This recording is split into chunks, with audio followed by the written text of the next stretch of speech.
too long. City Council has stepped tiptoed side to side.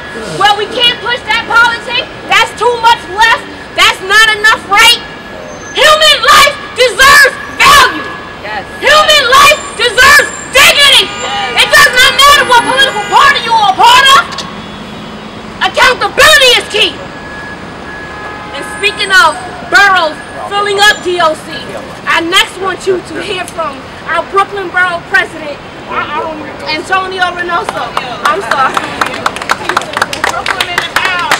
My name is Antonio Reynoso. I'm the president of the greatest borough in the city of New York. All right. Yes. But we're not, I do want to say though, we're here in a very somber moment.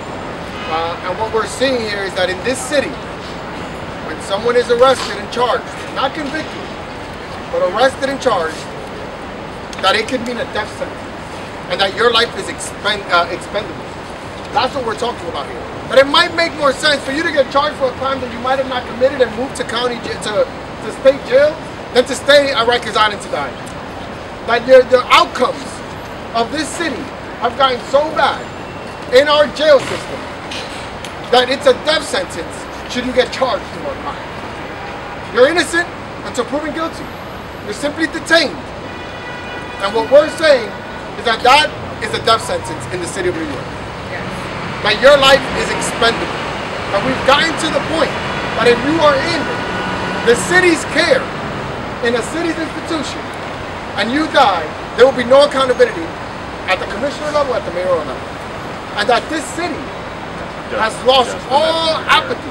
And it's been has apathy, and it's been in a complacency where it's okay that we can keep making new flags here, representing new lives, and it just doesn't matter. This city's not in an uproar. We don't have 2,000 people behind us saying that we have innocent people dying in our custody and that it's wrong. Imagine one child dying in the Department of Education's care. Okay, come on now. What would we do in that school? They'll shut it down. They'll remove the principal. Right. They'll have a reevaluation of systems. That's right. Yes. They'll hold accountable the chancellor. It's like, what happened?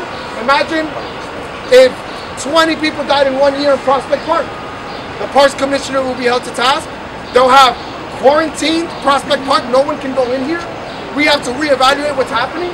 They'll shut it down immediately. But in an institution like Rikers, no, there people can die. That is okay. Molina can lie. I don't need to stand up to the commissioner.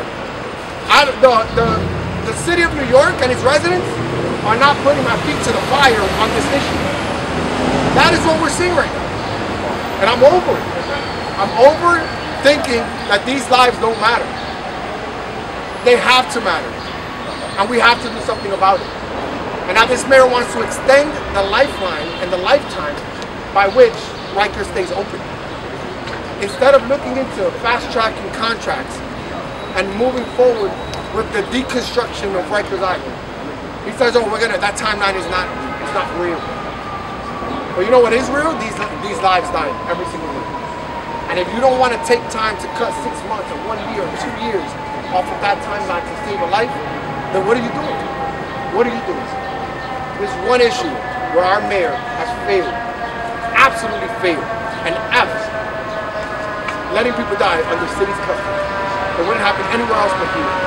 The humanity. The humanity. So I stand with Dr. here.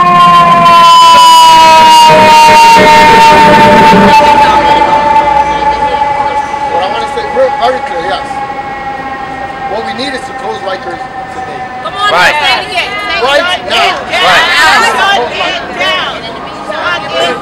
We need to do it right now. Right. Shut it down! Shut it down! Shut it down!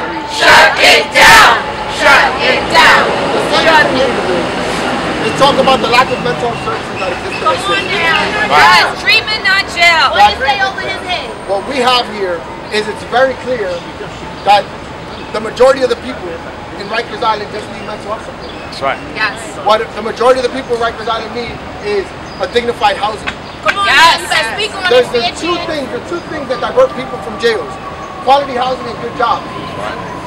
Are we doing everything in our power to over-resource those areas to put people in stable conditions so that they don't need to be detained ever in Rikers? We're not. We're cutting those funds. Those are the funds we're cutting. We're cutting the funds that we know would work and keep people out of Rikers Island and keep them safe. That's what's happening. And we need to have a conversation about that. It's a mismanagement. Long term is costing us more.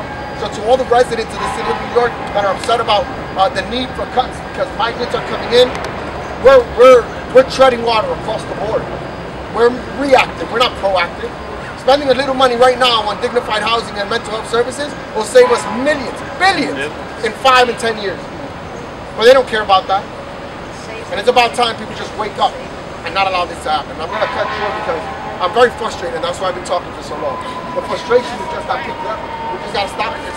So thank you all. I want to say to this coalition that's standing behind me, every time we show up, every single time, they don't let one life go by. Not one life go by.